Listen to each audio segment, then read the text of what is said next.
नमः श्रीवर्धमानाय मेरुधूतकलिलात्मने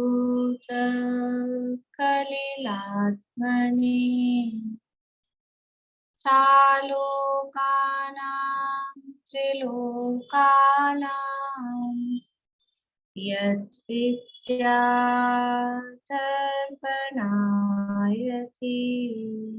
यद्विद्यातर्पणायति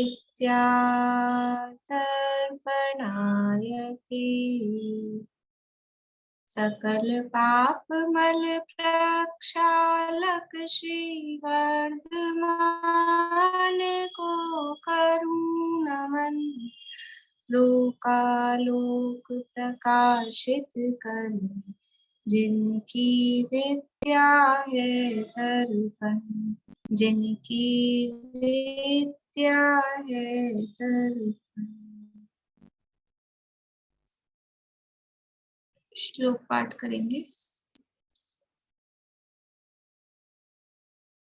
रोज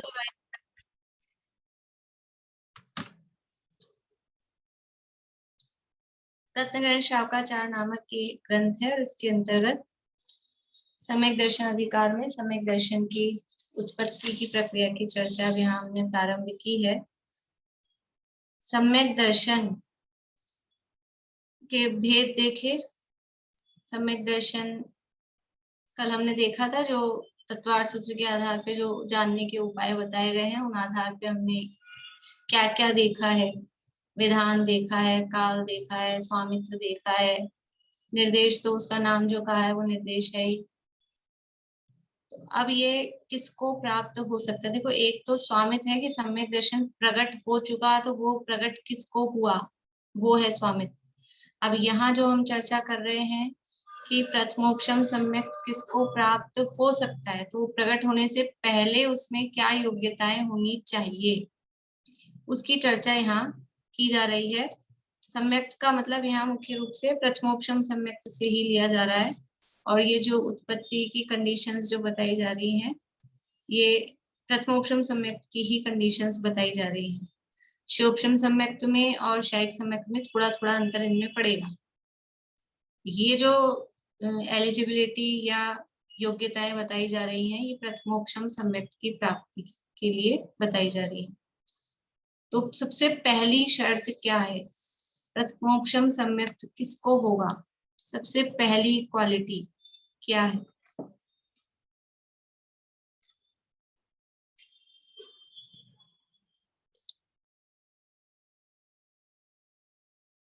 संगी हो और प्राप्ति पूरी हो उसकी। देखिए, मैंने एक तो एक पूछी थी पहली, और दो नहीं बतानी आपको। एक पूछी तो एक ही बतानी है। इससे भी पहले एक क्वालिटी और है। आशा आंटी बोलिए। पंचेंद्रिय होना चाहिए। पंचेंद्रिय तो है ही नहीं, एक क्वालिटी संगी से पहले एक क्वालिटी और होनी चाहिए। संगी से भी पहले एक क्वालिटी है। मंद कषाई वो तो बात की है। चलिए रुकिए। ये चारों ही गतियों में अनादि मिथ्या दृष्टि और साधी मिथ्या दृष्टि के उत्पन्न हो सकता है। ये तो बहुत सारी बात बोल दी आपने। एक एक क्वालिटी एक बतानी है। कौन सी क्वालिटी? मिथ्या दृष्टि को और साधी मिथ्या दृष्टि को। हाँ, ये पहली सबसे पहली क्वालिटी क्या है? सम्यक तो प्राप्त होने के लिए सबसे पहली योग्यता क्या है? मिथ्या दृष्टि होना चाहिए। प्रथमोपशम सम्यक प्राप्त होने के लिए सबसे पहली योग्यता क्या है? अगर पहले से ही सम्यक दृष्टि है तो फिर क्या उसको प्रथमोपशम सम्यक प्राप्त होगा? इसलिए सबसे पहली, देखो ऐसे तो मिथ्या दृष्टि की खूब बुराइयां होती है। मिथ्या दृष्टि बुरा है, ऐसा है, वैसा है, संसार है। लेकिन एक जगह मिथ्या दृष्टि होना भी क्वालिटी है। किस जगह क्वालिटी है? कि सम्यक तो प्राप्ति के लिए ये भी एक योग्यता है। अगर वो पहले से ही मिथ्या दृष्टि है तो फिर उसको क्या सम्यक तो प्राप्त करने की जरूरत है? तो प्रथमोपशम सम्यक तो प्राप्त करने की पहली योग्यता है कि वो मिथ्या दृष्टि होना चाहिए। अब वो भले ही साधी हो कि अनादि हो, लेकिन मिथ्या दृष्टि उसको होना चाहिए, तभी उसको प्रथमोपशम सम्यक प्राप्त हो सकता है। तो सबसे पहली कंडीशन है मिथ्या दृष्टि हो।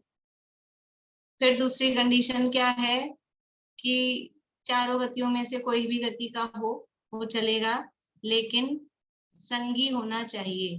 संगी पंचेंद्रिय, संगी बोला तो पंचेंद्रिय उसमें गर्भित ही है। असंगी जीवों को सम्यक दर्शन प्राप्त नहीं होता। तो संगी होना चाहिए। इसके बाद में दूसरी क्वालिटी थी पर्याप्त के ही उत्पन्न होता है। पर्याप्त और अपर्याप्त का क्या चीजें हैं, काफी लोग तो समझते होंगे, फिर भी एक आध जो नहीं समझते उनके लिए बताते हैं। पर्याप्त का मतलब क्या है, जैसे ही जीव का जन्म होता है दूसरी किसी भी गति में, कहीं से मर के आता है और जैसे ही जन्म होता है, तो हम तो यहाँ मनुष्यों के हिसाब से जन्म क्या समझते हैं कि माँ के गर्भ से बाहर आ गया तो हम जन्म समझते हैं, जन्मदिन मनाते हैं। वो जन्म नहीं है। जन्म तो वो जो माँ के गर्भ में हो गया ना, वही जन्म हो गया। तो जो गर्भज हैं उनका उस रूप में जो सम्मोचन है, उपार्जन वाले हैं, सबका अलग अलग टाइप से जन्म होता है। लेकिन वो जन्म लेते ही शरीर एकदम से पूरा बना हुआ नहीं होता है कि शरीर रेडी पड़ा है उसमें आके घुस गया आत्मा जीव। जन्म लेते ही वहां आते ही सारी तैयारी प्रोसेसिंग खुद को करनी पड़ती है। खुद को करनी पड़ती है मतलब वो सब होता है, वो परमाणुओं को ग्रहण करके शरीर का निर्माण और वो सारी प्रक्रिया। तो ये सब काम होने के लिए उसको शक्ति चाहिए।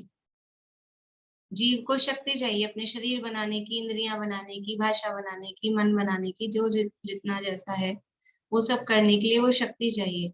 तो ये जो शक्ति मिलती है, शक्ति की पूर्णता को बोलते हैं पर्याप्ति। ये जीव को अपने शरीर आदि निर्माण करने की जो शक्ति है, उस शक्ति की पूर्णता की प्राप्ति। शक्ति मतलब एक परमिशन, परमिट। अभी शरीर बना नहीं है, अभी इंद्रियां बनी नहीं है, अभी जन्म होते ही अंतर्मूर्त में शरीर तो कब जाके दिखने लगता है, इंद्रियां कब जाने के दिखने लगती है। मनुष्यों की तरफ से बात करें तो 5-6 महीने में तब जाके दिखने लगती है। तो अभी बना कुछ नहीं है, लेकिन आप अपना कंप्लीट कर सकते हो, उसके लिए परमिशन चाहिए होती है। उसको शक्ति शब्द से भी कह सकते हैं कि वो बनाने की जो शक्ति है वो कहलाती है पर्याप्ति। आहार, शरीर, इंद्रिय, श्वासोश्वास, भाषा और मन, ये 6 पर्याप्तियां होती हैं। कौन कौन सी? आहार, शरीर, इंद्रिय, श्वासोश्वास, भाषा और मन, ये 6 पर्याप्ति पंचेंद्रिय संगी पंचेंद्रिय जीवों के होती है। तो जिनके ये पर्याप्तियां पूरी हो जाती है, पर्याप्ति मतलब ये 6 चीजें बनाने की शक्ति, तो जिसके ये शक्ति पूरी हो जाती है वो जीव कहलाते हैं पर्याप्त। और जिनकी ये शक्ति भी पूरी नहीं होती, उससे पहले ही मर जाते हैं, वो जीव कहलाते हैं अपर्याप्त। और जितने भी अपर्याप्त जीव होते हैं सबकी आयु श्वास के 18वें भाग होती है। सभी अपर्याप्त जीवों की आयु श्वास के 18वें भाग होती है। एक जो श्वास यानी एक बार ये जो नाड़ी फड़की, इसके 18 भाग करो। जितनी देर में ये नाड़ी फड़क रही है उसके 18 हिस्से करो, तो जो एक हिस्सा आएगा उतनी आयु उस अपर्याप्त जीव की होती है। यानी बहुत ही जल्दी उसका मरण हो जाता है। तो अब मरण ही हो गया इतनी सी देर में, तो फिर क्या तो सम्यक दर्शन प्राप्त करेगा, वो कैसे प्राप्त करेगा? इसलिए अपर्याप्त जीवों को सम्यक दर्शन नहीं होता है। पर्याप्त जितने भी हम लोग दिख रहे हैं, हम सब क्या हैं? और इतनी लंबी लंबी आयु है, पर्याप्त जीव हैं। जो श्वास के 18वें भाग से अधिक आयु वाले जीव हैं वो सब पर्याप्त जीव हैं, और जो अपर्याप्त जीव हैं उनकी आयु श्वास के 18वें भाग। कौन सी गति में होते हैं अपर्याप्त जीव? अपर्याप्त जीव कौन सी गति में होते हैं? पहला ऑप्शन है चारों गतियों में होते हैं, दूसरा ऑप्शन है 3 गतियों में होते हैं, तीसरा ऑप्शन है 2 गतियों में होते हैं, चौथा ऑप्शन है 1 गति में होते हैं।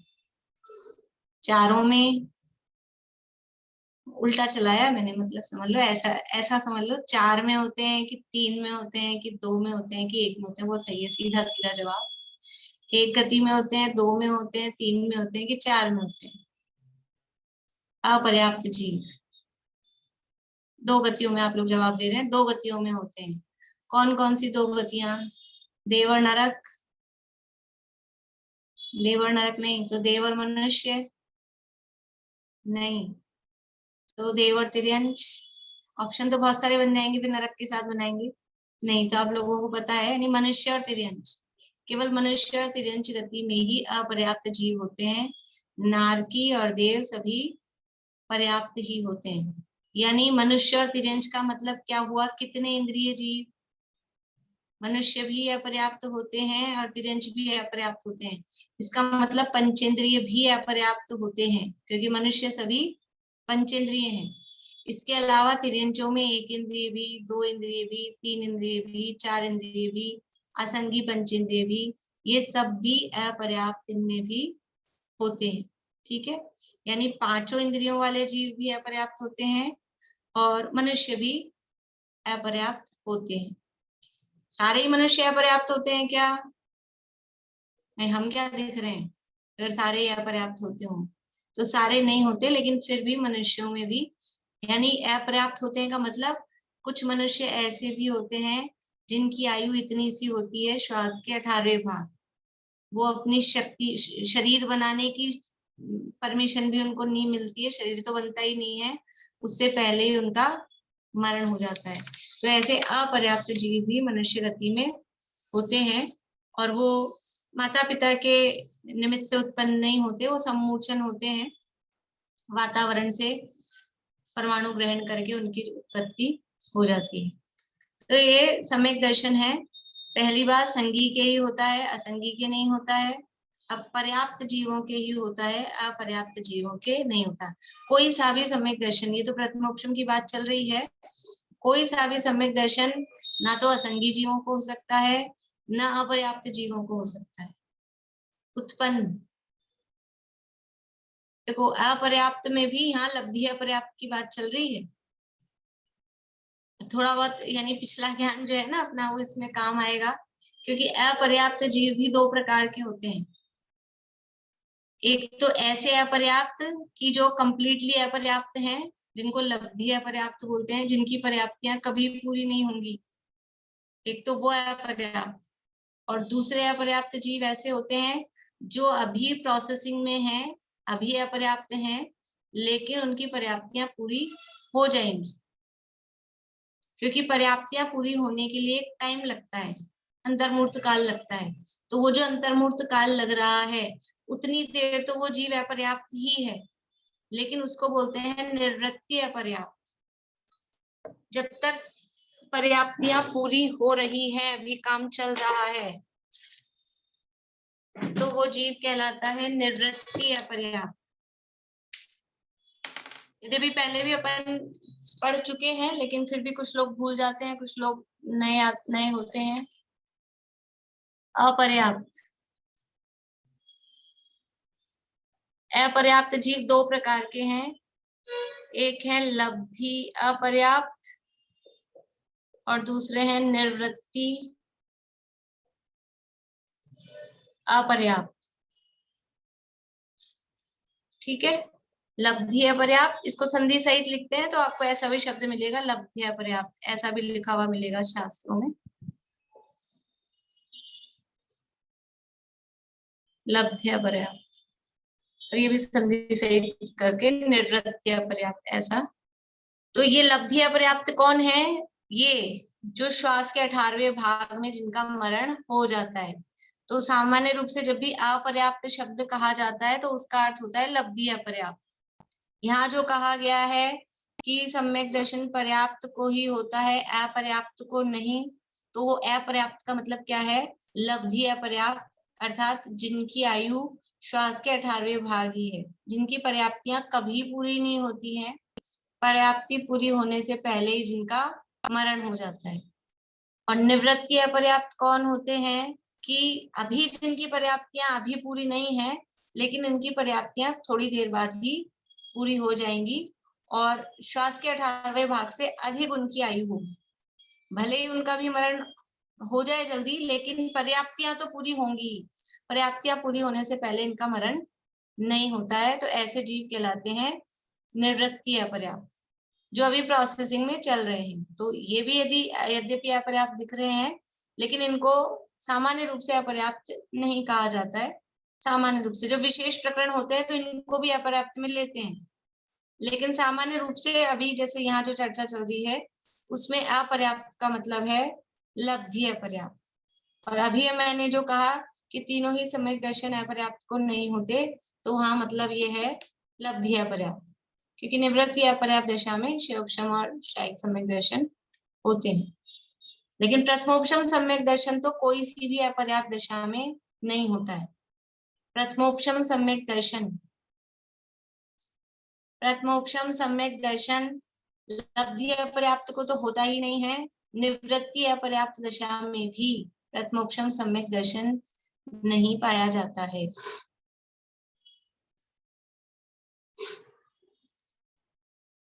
देखो निवृत्ति अपर्याप्त दशा कब आए, कैसे आएगी, किसको आएगी निवृत्ति अपर्याप्त दशा? कि कोई जीव कहीं से मरा, मर के फिर वहां जन्म हुआ, जन्म होने के बाद में जब तक पर्याप्तियां पूरी होती हैं उतनी देर का टाइम कहलाता है निवृत्ति अपर्याप्त दशा का। तो अब प्रश्न ये है कि प्रथमोपशम सम्यक दर्शन ऐसे निवृत्ति अपर्याप्त दशा में क्यों नहीं पाया जा सकता है? हमने पढ़ा है ये, इसका नियम पढ़ा है। फिर से बोलती हूँ, कोई जीव सम्यक दृष्टि नहीं, कोई जीव समझ लीजिए, कोई जीव कहीं से मरा और मरकर जब तक उसकी पर्याप्तियां पूरी हो रही हैं उतनी देर के लिए वो कहला रहा है निवृत्ति अपर्याप्त। तो ऐसी दशा में या तो क्या तो वो नया प्रथमोपशम सम्यक उत्पन्न कर सकता है क्या, पहला प्रश्न तो ये, या फिर उसको पीछे से प्रथमोपशम सम्यक आ जाए तो यहाँ निवृत्ति अपर्याप्त दशा में उसको पाया जा सकता है क्या? क्यों नहीं, कारण बोलिए अंकल। क्योंकि अभी पर्याप्ति पूरी नहीं हुई है। तो पीछे से लिया है, पीछे से पिछले भाव से लेकर आया, आएगा तब देखेंगे, अभी तो पर्याप्ति हुई नहीं, कोई जरूरी नहीं है कि अभी हम कह रहे हैं ऐसी कंडीशन मानो पिछले भाव से वो प्रथमोपशम सम्यक तो लेकर आया है, तो फिर यहाँ निवृत्ति अपर्याप्त दशा में उसको प्रथमोपशम रह सकता है कि नहीं रह सकता है? नहीं। एक नियम आप लोगों ने कल जब अंतर बताया था ना प्रथमोपशम और द्वितीयोपशम में, उसमें ये नियम आया था। बोली विनीता आंटी। प्रथमोपशम सम्यक में जी मरण नहीं होता तो कैसे लेके आएगा वहां से? बहुत बढ़िया, बहुत बढ़िया। प्रथमोपशम सम्यक में मरण नहीं होता, द्वितीयोपशम में मरण हो सकता है। अपन ने अंतर लिखा था कि नहीं? तो प्रथमोपशम सम्यक में मरण ही नहीं होता, तो जब मरा ही नहीं तो साथ में लाएगा कहाँ से? और ऐसी अपर्याप्त दशा में नया सम्यक दर्शन तो उत्पन्न होता नहीं है। चाहे निवृत्ति अपर्याप्त दशा भी हो तो भी नया सम्यक दर्शन तो उत्पन्न होता नहीं है। और प्रथमोपशम सम्यक में क्योंकि मरण होता ही नहीं है तो पीछे से साथ कहाँ से लाएगा? क्योंकि जब तक उसको प्रथमोपशम सम्यक है तब तक वो मरेगा नहीं। अब या तो वो प्रथमोपशम से क्षयोपशम में जाए कि मिथ्या दृष्टि हो जाए, कि तीसरे गुण स्थान में आ जाए, कि दूसरे गुण स्थान में आ जाए, तीसरे में भी मरण नहीं होता। तो जो भी हो उसके बाद फिर उसका मरण हो तो प्रथमोपशम तो नहीं बचा, ठीक है। इसलिए निवृत्ति अपर्याप्त दशा में प्रथमोपशम सम्यक नहीं पाया जा सकता है। तो किसी भी तरह की अपर्याप्त दशा में प्रथमोपशम सम्यक नहीं पाया जा सकता है। अभी तो यहाँ उत्पत्ति की बात चल रही है, यहाँ जो ये पॉइंट्स बताए जा रहे हैं ये उत्पत्ति की विशेषता से किसको उत्पन्न हो सकता है। तो पहली बात मिथ्या दृष्टि होना चाहिए, दूसरी बात चारों गतियों में से किसी गति का होना चाहिए। ये कह के क्या कह दिया, चारों गतियों में से किसी गति का होना चाहिए, मतलब कोई कहे सिद्धों को हो जाए, पंचम गति वालों को, पंचम गति वालों को प्रथमोपशम सम्यक करा दें तो सिद्ध है, शायिक सम्यक दृष्टि है, उनको प्रथमोपशम की आवश्यकता नहीं है। इसलिए मिथ्या दृष्टि हो और चारों गतियों में से किसी गति में हो, उसके बाद में चारों गतियों में त्रियंच गति में क्योंकि एक इंद्रिय से संगी पंचेंद्रिय तक भी जीव होते हैं तो उनको नहीं होगा, संगी होना चाहिए। अब संगियों में भी पर्याप्त भी होते हैं, अपर्याप्त भी होते हैं, तो इसलिए कह रहे हैं पर्याप्त को ही होगा, अपर्याप्त को नहीं होगा। आगे ठीक है, पर्याप्त है तो हो जाएगा। तो कह रहे आगे नहीं, मंद कषाई के ही उत्पन्न होता है, तीव्र कषाई के नहीं। मंद कषाई के ही सम्यक दर्शन उत्पन्न होता है। बहुत अधिक कषायों की तीव्रता जिसके हो रही है, चल रही है, उसके नहीं होगा। ये अपन पढ़ रहे हैं पेज नंबर 58 रत्नगण शावकाचार में, 58 नंबर का पेज है, वहां से पढ़ रहे हैं। मंद कषाई के ही उत्पन्न होता है। क्यों होता है? क्योंकि सम्यक प्रथमोपशम सम्यक से पहले 5 लब्धियां होती हैं। अभी आगे वाले पेज पे उसकी चर्चा करने वाले हैं। तो उनमें से एक लब्धि है विशुद्धि लब्धि। विशुद्धि लब्धि का मतलब है वो कषाय इतनी मंद हो। देखो सम्यक दर्शन प्रकट हो रहा है, तो ये तो अपन समझते हैं कि वो कुछ आत्मा के ध्यान की अवस्था होगी, कुछ आत्मा के बारे में विचार करेगा, चिंतन करेगा, ध्यान करेगा। तो बहुत अधिक तीव्र कषाय वाला व्यक्ति होगा, उसको आत्मा की बात भी नहीं सुहाती है, उसको आत्मा शब्द ही नहीं सुहाएगा, तो वो कहाँ तो कोई चिंतन मनन करने बैठेगा, ध्यान की बात तो बहुत दूर है। इसलिए तीव्र कषाई के सम्यक दर्शन उत्पन्न नहीं होता है। सम्यक दर्शन उत्पन्न होने से पहले कषाय मंद होंगी, पहले विशुद्धता होगी, वो विशुद्धता में से शुद्धता प्रकट होती है। बहुत बार अपन अभी इन दिनों में अपनी चर्चा चल रही, अशुभ से सीधे शुद्ध में नहीं आया जाता है। अशुभ को छोड़कर, बुद्धि पूर्वक अशुभ से छूटकर, अशुभ को छोड़कर शुभ में आया जाता है, और फिर वो शुभ भी छूट जाता है, और जैसे शुद्ध की प्राप्ति होती है तो वो शुभ भी फिर छूटता है। तो पहले शुभ भाव रूप होगा, यानी मंद कषाय रूप परिणाम होगा, तीव्र कषाय रूप नहीं। फिर है भव्य के ही उत्पन्न होता है, अभव्य के नहीं। जीवों का यदि विभाजन करें, अलग अलग प्रकार से जीवों के भेद किए जाते हैं, तो 2 प्रकार से जीवों के भेद करें, एक भव्य और एक अभव्य। सारे दुनिया के जीवों को 2 बाटों में 2 भागों में बांट सकते हैं। मार्गणाओं में एक मार्गणा है, कौन सी मार्गणा है? भव्य नाम की मार्गणा है, याद है कि नहीं है? बोलिए, गाथा बोलिए।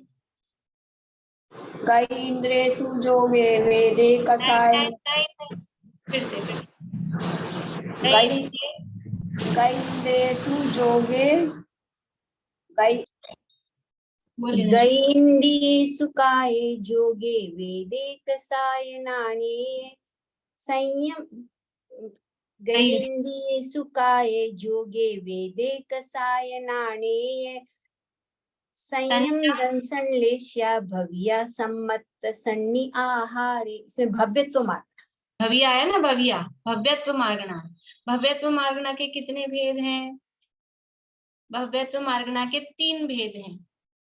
भव्यत्व मार्गणा का ही तो 3 प्रकार से, ने जीवों को 3 भागों में बांटा, सारे जीवों को 3 भागों में बांटा। कौन से 3 भागों में? एक तो भव्य, दूसरे अभव्य, और तीसरे न भव्य न अभव्य।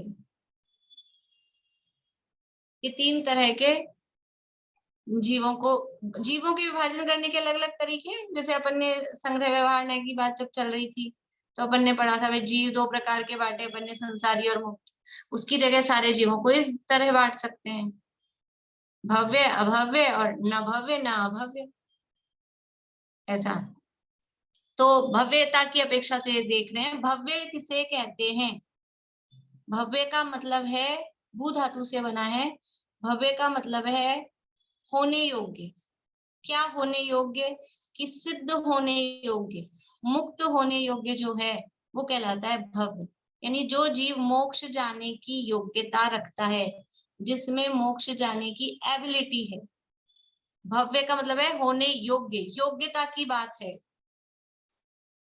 ऐसा नहीं कह रहे कि मोक्ष जाएगा ही जाएगा, ये कह रहे हैं जो मोक्ष जा सकता है वो भव्य है, जो मोक्ष नहीं जा सकता है वो अभव्य है।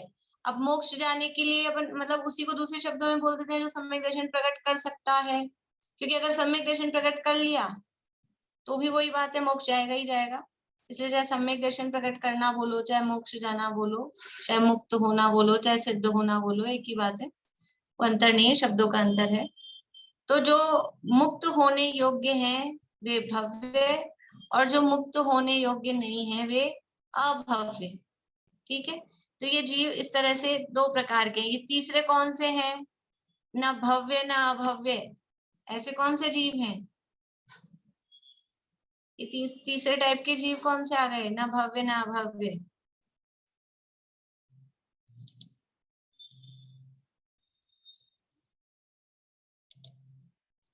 बोलिए नीलम भाभी।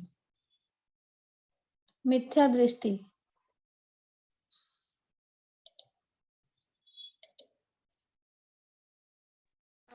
सिद्ध परमात्मा। सिद्ध परमात्मा, बहुत बढ़िया। सिद्ध परमात्मा न भव्य है न अभव्य है। ये दोनों टाइप के जो जीव है ना, ये तो संसारी जीवों के ही भेद है, भव्य और अभव्य। ये तो संसारी हैं। और जो न भव्य है न अभव्य है, वे है मुक्त जीव। देखो, भव्य का मतलब क्या था? भव्य का मतलब था मुक्त होने योग्य, और अभव्य का मतलब था मुक्त होने योग्य नहीं, जिसमें मोक्ष जाने की योग्यता नहीं है। तो अभव्य में तो मोक्ष जाने की योग्यता ही नहीं है, वो तो अलग ही हो गए। लेकिन जो भव्य है, यानी जिनमें मोक्ष जाने की योग्यता है, अब उसके बाद में वो मोक्ष चले गए, तो फिर उनको क्या कहेंगे? उनको भव्य कहेंगे। अच्छा, सिद्ध भगवान को हम कहें सिद्ध भगवान भव्य हैं, मतलब उनमें मोक्ष जाने की योग्यता है। तो योग्यता है, ये शब्द ये बता रहा है अभी मोक्ष में नहीं है, यही मतलब हुआ ना। तो वो तो मोक्ष में है, फिर योग्यता का क्या काम है? आप लोगों को सबने, काफी लोगों ने 10वां अध्याय पढ़ा है, 10वें अध्याय में ही आया था। अन्यत्र केवल वो जो सूत्र थे ना शुरू के, मोहश्याच ज्ञान दर्शनावर्णांतराय शाच केवलम बंध हेत्वाभ्याम निर्जराभ्याम कृष्ण कर्म विप्र मोक्षो मोक्षे मोक्ष है। औपशमिकादि भव्यत्वानाम च, ये भी छूट जाते हैं। औपशमिकादि भव्यत्वानाम च, ये भव्यत्व भाव का भी अभाव हो जाता है मुक्त दशा में। अब वो भव्य होने योग्य तो तब होंगे, जब तक नहीं हुए तब तक योग्य कहेंगे। जब तक शादी नहीं हुई तब तक लड़की शादी योग्य है, शादी हो गई, शादीशुदा लड़की हो गई, कहता है शादी योग्य है। जब शादी हो ही गई, शादीशुदा के लिए कोई कहता है कि ये शादी योग्य है? तो ऐसे ही ये सिद्ध हो गए। अब सिद्ध हो गए, भव्य का मतलब है सिद्ध होने योग्य, मुक्त होने योग्य। अभी तो मुक्ति हो गए, तो योग्यता की बात कहाँ रही? इसलिए सिद्ध भगवान है, ना भव्य है ना अभव्य है। तो औपशमिक प्रथमोपशम सम्यक दर्शन किसको होगा? अभव्य को होगा। क्या कि अभव्य में तो योग्यता ही नहीं है, इसलिए उसको तो हो ही नहीं सकता। जो भव्य है, जिसमें योग्यता है, उसी को हो सकता है। अभी स्टोपदेश में दूसरा श्लोक आएगा। ये जो अभव्य को नहीं हो रहा है ना, ये बता रहा है, और भव्य को हो रहा है, हो सकता है, और अभव्य को हो ही नहीं सकता।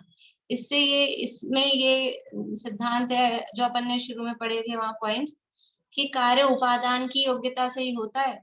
जिसमें खुद में ही एबिलिटी नहीं है, कोई कितना ही धक्का लगाए, कोई कितनी रस्सी बांध के खींचे कि तू आजा मोक्ष में, वो नहीं जा सकता है, जिसमें खुद में ही योग्यता नहीं है। इसलिए खुद की उपादान की योग्यता काम करती है। तो भव्य ही मोक्ष जा सकते हैं, भव्य जीवों को ही सम्यक दर्शन हो सकता है, और भव्य को नहीं। तो ये 9वें ग्रह तक जाते हैं आप भाभी जी? तो 9वें ग्रह तक जाओ, मोक्ष थोड़ी ना जा रहे हैं। संसार ही तो 9वां ग्रह कहीं अलग है संसार से, संसार में ही है ना 9वां ग्रह। क्या दिक्कत? लेकिन नहीं, इसका कारण क्या होता है कि इसका क्या कारण होता है कि ये अभव्य होते हैं, और कैसे पता चलता है? कोई कारण नहीं है, स्वभाव से होते हैं। पता तो कुछ चलता नहीं है, पता करने की जरूरत भी नहीं है। अभी दूसरे अध्याय में तत्वार्थ सूत्र में आएगा ये परिणामी भाव।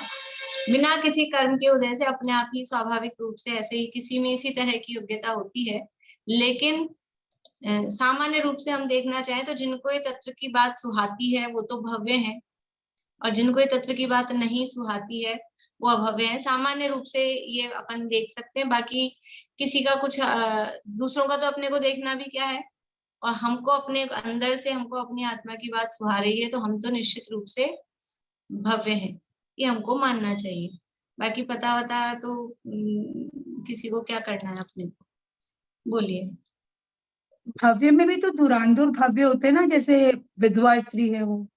हाँ, वो होते हैं। अभी मैं उतनी डिटेल में नहीं जा रही हूँ, फिर वो विषय अपना दूसरा चला जाएगा।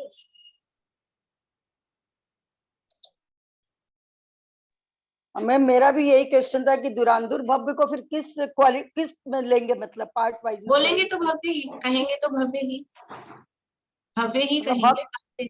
हाँ भव्य ही है, अभव्य थोड़ा ना कहेंगे, भव्य ही है। उपादान शक्ति तो नहीं है उनमें, उपादान शक्ति उपादान की नहीं है। शक्ति है, शक्ति की मनाही नहीं है, लेकिन शक्ति की प्रकटता कभी नहीं होगी, शक्ति की प्रकटता कभी नहीं होगी। तो जो ठहरा मूंग है उसको बोलते हैं उसमें उपादान नहीं है गलने का, इसलिए उसको बोलते हैं उपादान शक्ति नहीं है, इस तरह बोला जाता है ना। ठहरा मूंग को यही तो बोला जाता है।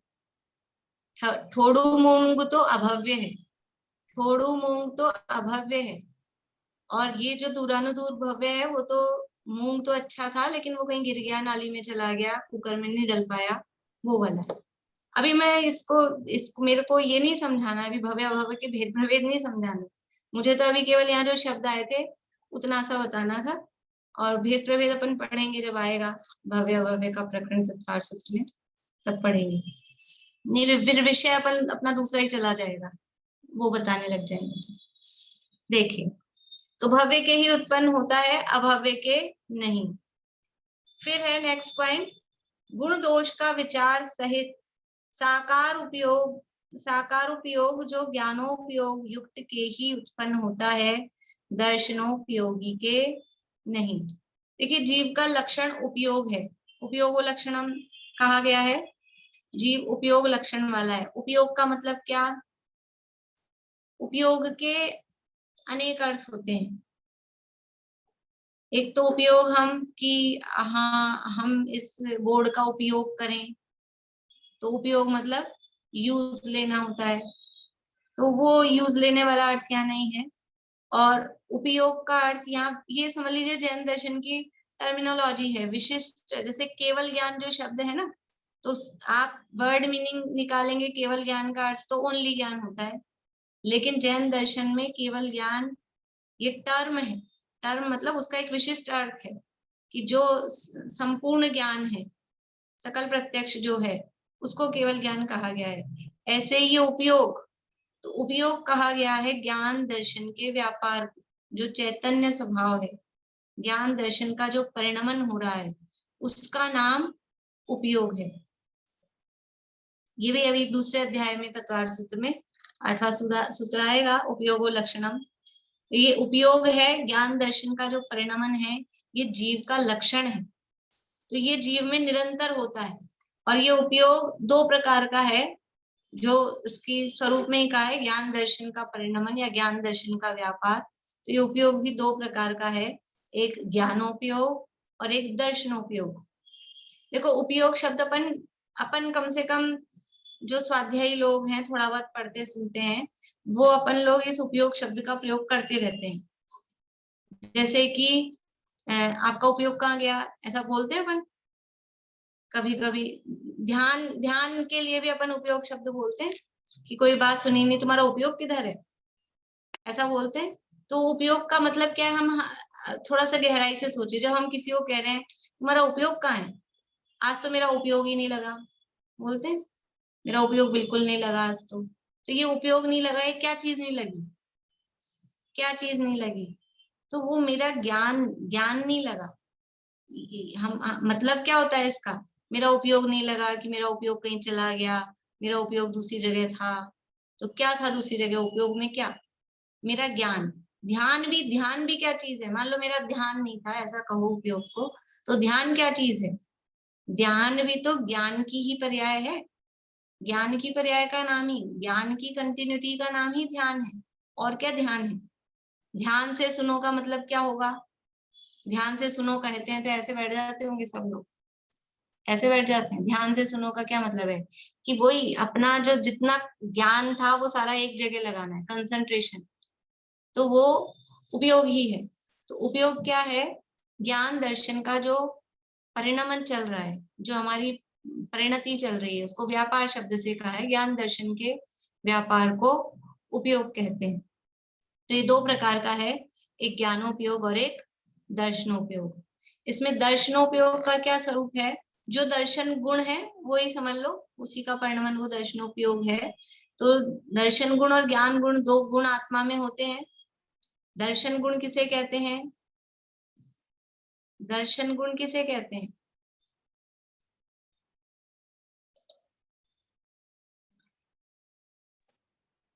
पदार्थों के सामान्य अवलोकन को दर्शन गुण कहते हैं। सामान्य अवलोकन को। सामान्य अवलोकन का मतलब क्या?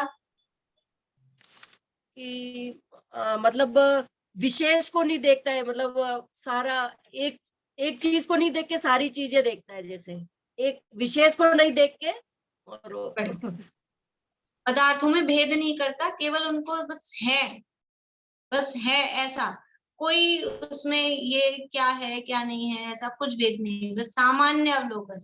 सामान्य का मतलब है कि सत्ता मात्र को वो ग्रहण करता है। इसको अनाकार उपयोग, निर्विकल्प उपयोग, सामान्य अवलोकन, इस तरह से अनेक शब्दों से इसको कहा जाता है।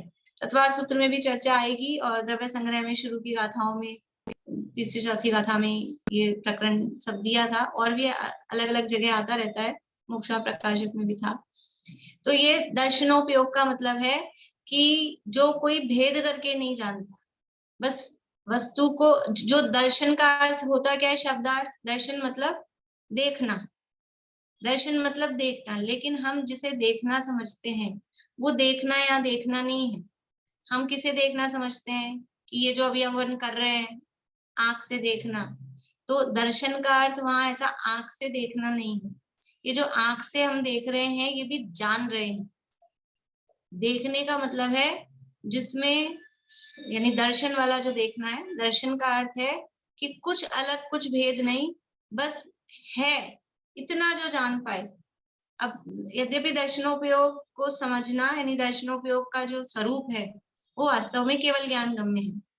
हम उसको अपने शब्दों में तो बता ही नहीं सकते हैं, मतिशुद्ध ज्ञान से उसके स्वरूप को बहुत ज्यादा बता भी नहीं सकते हैं, लेकिन फिर भी कुछ उदाहरण से, जैसे कि अपने टीवी की स्क्रीन होती है, टीवी की स्क्रीन है तो कभी कभी ऐसा होता है कि हमने टीवी चलाया और वहां केबल वाले की लाइट चली जाती है। अपने तो लाइट आ रही है लेकिन केबल वाले की लाइट चली गई, तो वो स्क्रीन पे लाइट तो आती है, ब्लू या जो भी है कलर, कुछ तो मतलब ऐसा प्लेन वो दिखता है, लेकिन कोई चित्र उसमें नहीं आते हैं, कोई सीरियल नहीं आता है, कोई मूवी नहीं आती है, चित्र कुछ भी नहीं आ रहे हैं। तो बस अपने को इतना पता लगता है कि हाँ टीवी है, चालू है, वो प्लेन स्क्रीन जो दिख रही है वैसा समझना दर्शनोपयोग। और अलग अलग चित्र आ रहे हैं, कभी लड़का आ रहा है, कभी लड़की आ रही है, कभी कुछ आ रहा है, कभी लाल रंग आ रहा है, कभी पीला रंग आ रहा है, वो जो अलग अलग चित्र आ रहे हैं वो विशेष हो गए।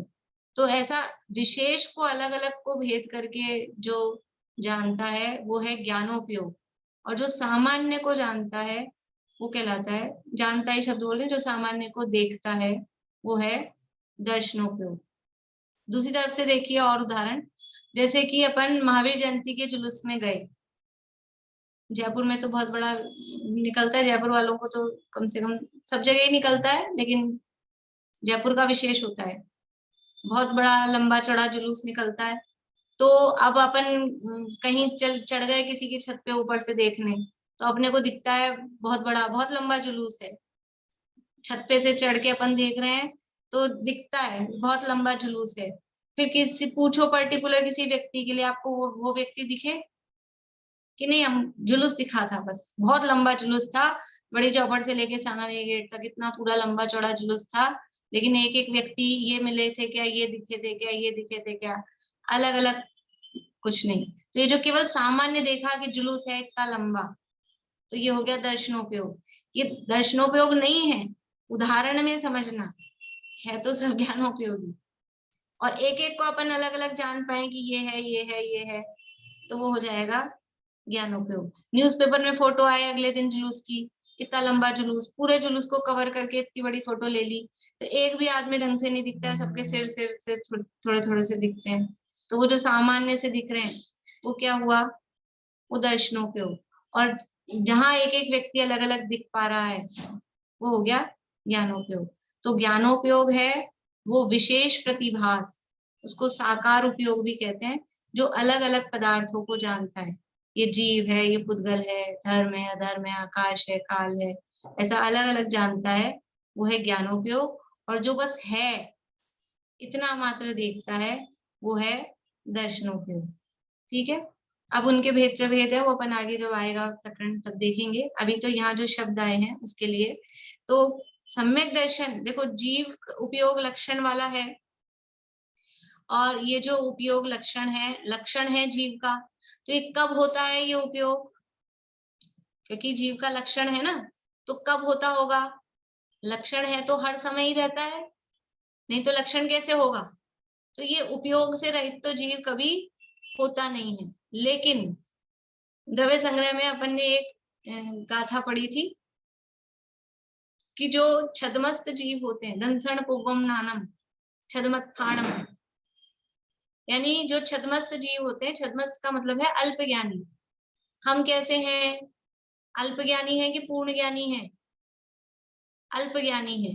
तो जो अल्प ज्ञानी जीव हैं, ज्ञानावरण कर्म के उदय से सहित जो जीव हैं, ज्ञानावरण दर्शनावरण कर्म के उदय से सहित जीव, वो कहलाते हैं छदमस्त जीव।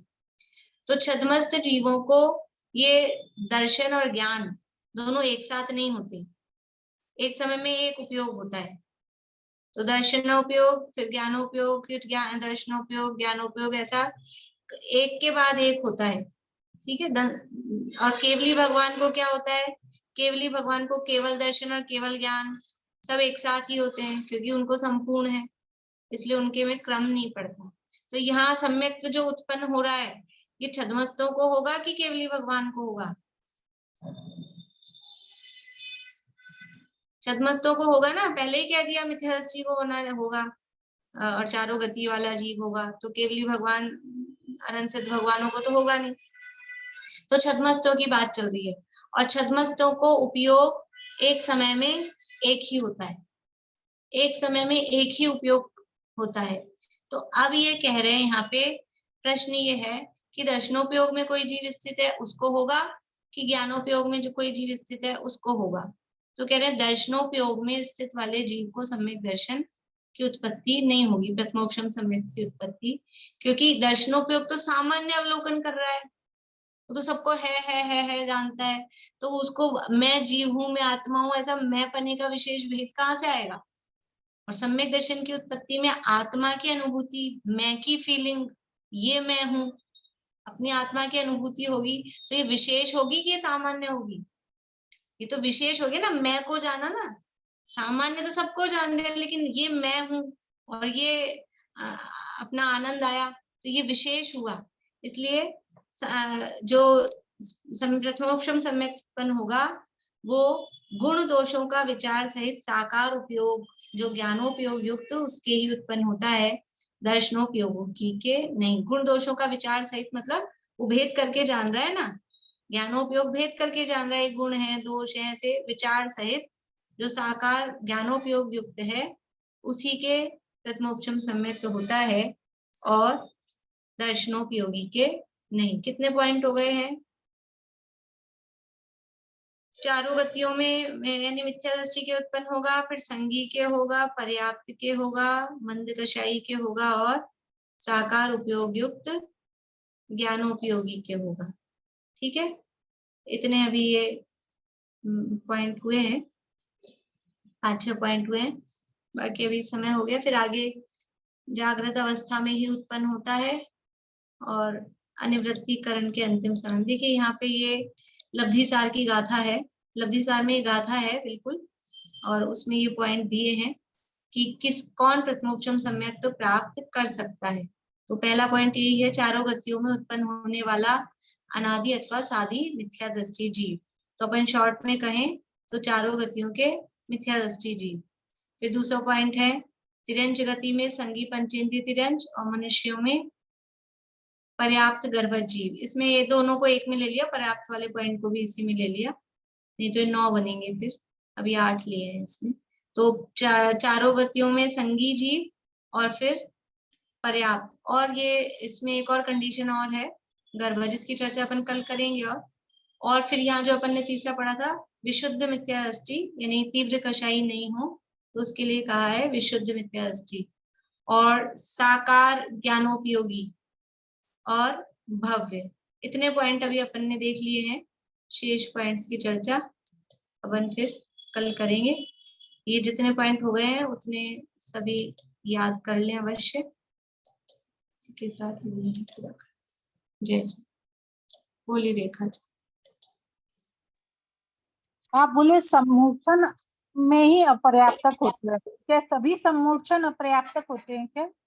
मैंने ये नहीं बोला सम्मूर्छन में ही अपर्याप्त होते हैं, मैंने ये बोला था सम्मूर्छन मनुष्य अपर्याप्त ही होते हैं। ये पर्याप्त अपर्याप्त और सम्मूर्छन वाले नियम ये अपने कार्तिक अनुप्रेक्षा में वो कुछ गाथाएं थी ना मनुष्य गति वाली संसार अनुप्रेक्षा में, तब वो नियम लिखवाए थे और उसमें थोड़ा करेक्शन भी एक दिन कराया था। तो वो नियम लिखे होंगे आप लोगों के पास। कार्तिक अनुप्रेक्षा में कौन सी गाथाएं थी? वो संसार भावना की गाथाएं थी। मनुष्य गति का प्रकरण जहाँ पर था वहां पे लिखवाई थी। लेकिन अभी आप ध्यान रख लीजिए, मैंने ये नहीं कहा है कि सम्मूर्छन सभी अपर्याप्त होते हैं। सम्मूर्छन मनुष्य अपर्याप्त ही होते हैं, बाकी सम्मूर्छन जीव जो तिर्यंश होते हैं वो पर्याप्त भी होते हैं। जितने मक्खी मच्छर कीड़ा मकोड़ा दिख रहे हैं ना, ये सब सम्मूर्छन है, पर्याप्त हैं। जो अपने को दिख रहे हैं जीव वो पर्याप्त हैं। अपर्याप्त की तो आयु इतनी कम है कि अपने को दिखने का टाइम ही नहीं है उनके पास, मर ही जाएंगे उससे पहले।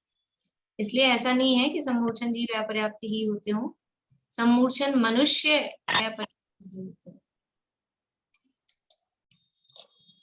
जय श्री